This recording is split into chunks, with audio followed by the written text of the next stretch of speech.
Imagine um mundo onde Roma nunca caiu. Enquanto o Ocidente mergulhava no caos das invasões bárbaras e as cidades se tornavam ruínas, no Oriente, uma metrópole de ouro e mármore mantinha viva a chama da civilização. Esta é a história do Império Bizantino. A Roma que sobreviveu por mais de 1000 anos. De muralhas impenetráveis a imperadores divinos, prepare-se para descobrir o esplendor da nova Roma. Bem-vindos ao Reserva Histórica. Enquanto as luzes da antiga Roma se apagavam no Ocidente, devorada por invasões e pelo caos, uma nova chama se erguia no Oriente. Localizada estrategicamente entre a Europa e a Ásia, na antiga colônia grega de Bizâncio, surgia a cidade que se tornaria o coração do mundo por mais de 1000 anos, Constantinopla. Batizada em honra ao imperador Constantino, a nova Roma não era apenas uma sucessora do Império caído. Ela era a sua evolução natural e poderosa.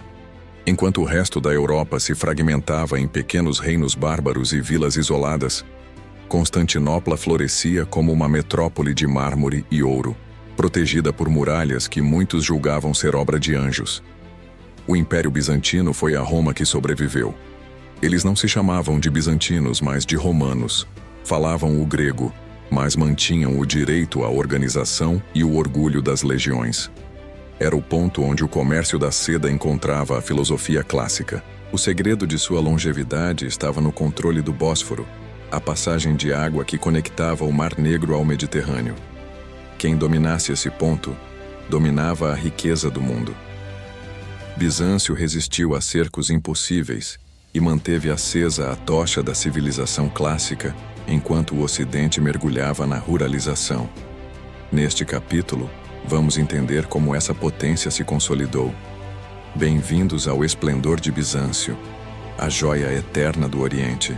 No século VI, o Império Bizantino alcançou seu brilho máximo sob o comando de um homem ambicioso, Justiniano I. Ele não aceitava que a metade ocidental de Roma estivesse nas mãos de bárbaros. Com o apoio de sua influente esposa, a imperatriz Teodora, e de generais brilhantes como Belisário, Justiniano iniciou uma campanha épica para reconquistar o antigo território romano, retomando partes da Itália, África e Espanha, em um esforço militar monumental e custoso. Mas o legado de Justiniano foi além das espadas. Ele compreendeu que um império precisava de ordem. Por isso, ordenou a compilação do Corpus Juris Civilis, o famoso Código de Justiniano. Este conjunto de leis organizou séculos de normas romanas em um sistema claro, servindo de base para o direito em quase todo o mundo ocidental moderno. Justiniano não queria apenas governar territórios. Ele queria governar o tempo através das leis e da justiça organizada para todos. Para simbolizar essa era de poder, ele ordenou a construção da monumental Basílica de Santa Sofia. Com sua cúpula gigantesca que parecia flutuar, a catedral era o maior símbolo da cristandade e da engenharia bizantina. Justiniano transformou Constantinopla na vitrine do mundo, unindo a força militar, a organização jurídica e o esplendor religioso em um único império que se recusava a cair. O auge de Bizâncio era, agora, uma realidade imponente e dourada. A religião era a alma de Bizâncio, mas também o estopim de grandes conflitos. No século VIII, o império foi abalado pela questão iconoclasta. O imperador Leão III proibiu a veneração de imagens sagradas, ordenando a destruição de ícones em todas as igrejas. Ele acreditava que isso era idolatria, mas a decisão gerou revoltas violentas entre monges e o povo fiel, que via nas imagens uma forma de conexão com o divino. A fé e a política estavam em rota de colisão. Essas tensões, somadas a disputas de poder, levaram ao grande cisma do Oriente em 1054. Foi o momento em que a Igreja cristã se dividiu oficialmente. No Ocidente, surgiu a Igreja Católica Romana, sob o comando do Papa. No Oriente, consolidou-se a Igreja Ortodoxa, liderada pelo Patriarca de Constantinopla. Essa ruptura espiritual marcou o mundo cristão para sempre, criando tradições e ritos distintos que perduram até os dias de hoje em todo o planeta. A Igreja Ortodoxa tornou-se o pilar cultural do Império, influenciando a arte e a política através do cesaropapismo. O imperador era visto como o representante de Deus na Terra, com poder absoluto sobre o Estado e a Igreja. Essa fusão dava ao monarca uma autoridade divina, mas também a obrigação de defender a fé contra ameaças. Bizâncio não era apenas uma potência militar, era uma fortaleza da tradição oriental, onde o trono e o altar eram uma única força indestrutível. Constantinopla não era apenas uma fortaleza, era o maior shopping centers do mundo medieval.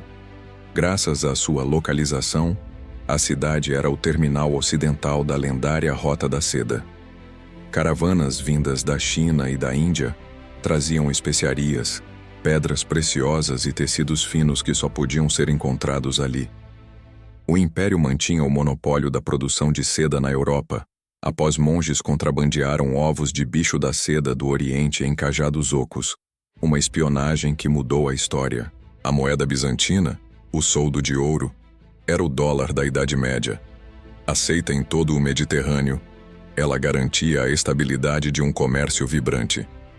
Nos mercados e portos da capital, ouvia-se uma mistura de línguas, onde mercadores vikings, árabes e italianos negociavam sob o olhar atento dos fiscais imperiais.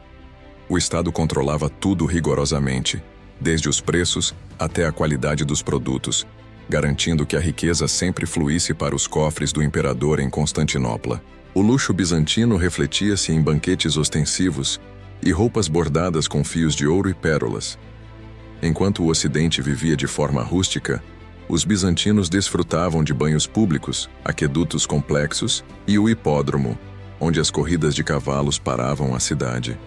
Mas essa opulência escondia uma sociedade hierarquizada e vigilante. Bizâncio era uma civilização de contrastes, a sofisticação extrema de uma elite rica contra a vida dura de camponeses que sustentavam todo esse brilho. A prosperidade de Bizâncio despertou a cobiça de muitos povos. A partir do século VII, uma nova força surgiu no deserto. Os exércitos árabes, unidos pela fé islâmica, conquistaram territórios vitais como o Egito e a Síria. Constantinopla resistiu a cercos brutais graças ao fogo grego, uma arma secreta incendiária que queimava até sobre a água. Mas o império, antes gigante, começou a encolher, tornando-se uma fortaleza cercada por inimigos que não davam trégua nas fronteiras. A maior facada, porém, veio de onde menos se esperava, dos próprios irmãos cristãos.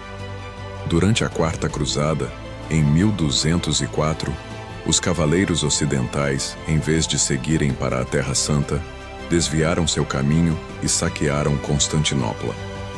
A cidade, que nunca havia sido tomada, foi devastada por 3 dias de horror. Tesouros milenares foram roubados, relíquias destruídas e o império fragmentado, deixando uma ferida aberta que jamais seria totalmente curada. Embora os bizantinos tenham recuperado a capital décadas depois, o império era apenas uma sombra do que foi um dia.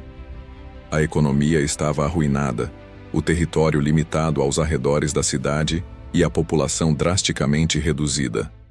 Enquanto isso, no leste, uma nova potência ganhava força: os turcos otomanos. Com uma organização militar impecável e o uso de pólvora, eles avançavam sobre o que restava de Bizâncio, preparando o cenário para o choque final que mudaria o mundo. O ano era 1453. O jovem sultão otomano Mehmed II cercou Constantinopla com um exército esmagador e uma arma que mudaria as guerras para sempre: o canhão de bronze gigante.